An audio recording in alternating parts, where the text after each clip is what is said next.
Welcome back to our series on America's rise to power. In part 1, we saw how America expanded from coast to coast. But becoming a continental empire is one thing, becoming the global superpower is another. This is part 2. When World War I broke out in 1914, the U.S. became increasingly involved in world politics. Its name began to be considered as a potential ally by other nations. The U.S. completely opened its isolationist policies. President Woodrow Wilson helped establish the League of Nations to prevent another world war, though this effort would fail. World War I devastated economies and toppled empires like the Ottoman and Qing dynasty. But who would have thought this created an opportunity for America? When World War II broke out, the devastation was even worse. Germany, the Soviet Union, China all experienced massive destruction. But America had a geographic advantage. Being isolated from major conflicts in Europe made the U.S. relatively safer. America could focus on internal development, economy, infrastructure, and military. America's factories became the arsenal of democracy, producing weapons, vehicles, and supplies for Allied forces while the homeland remained untouched. Additionally, America's natural resources were truly abundant: fertile soil, vast forests, and large mineral reserves. This became an extremely strong foundation. Oil derricks pumped, coal mines produced, farms harvested record crops. America's industrial engine roared to life while Europe burned. America's power also came from intervening globally.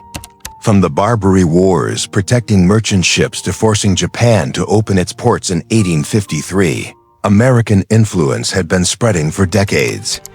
Commodore Perry's black ships ended Japan's 220-year isolation.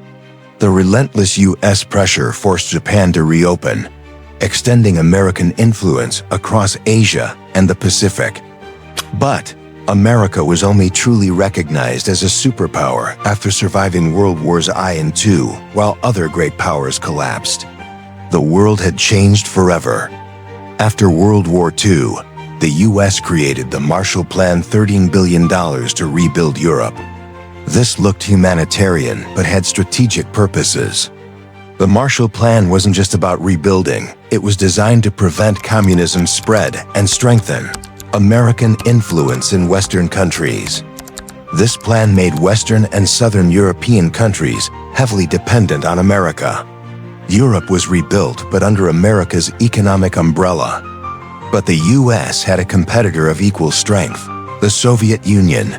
They engaged in a Cold War, not fighting directly but competing for global influence. The Cold War intensified as both built alliance systems, military bases, and competed to develop advanced technology.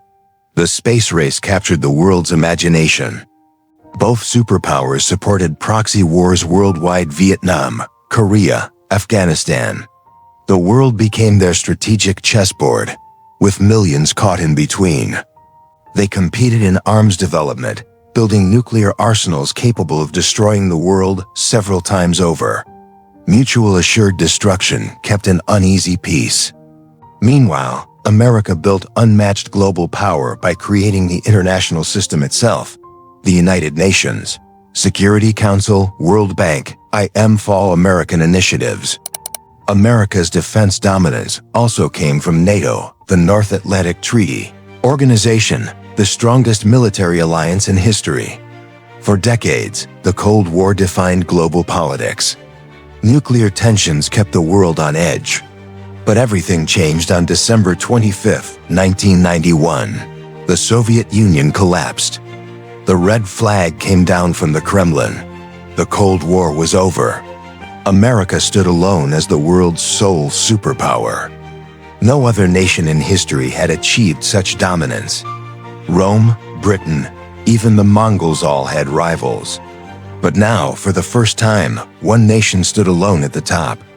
The Unipolar moment had arrived. American military bases circled the globe. The dollar was unchallenged. American culture spread everywhere. This was America's century.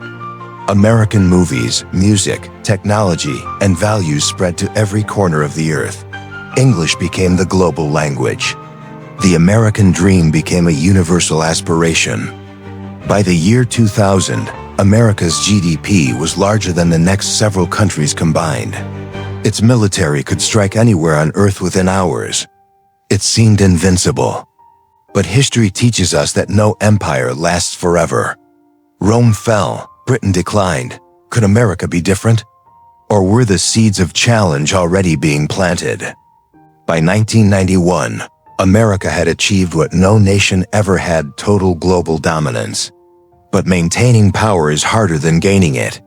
In Part 3, we explore America's sole superpower status, the rise of China and Russia, and the question, how long can America stay on top?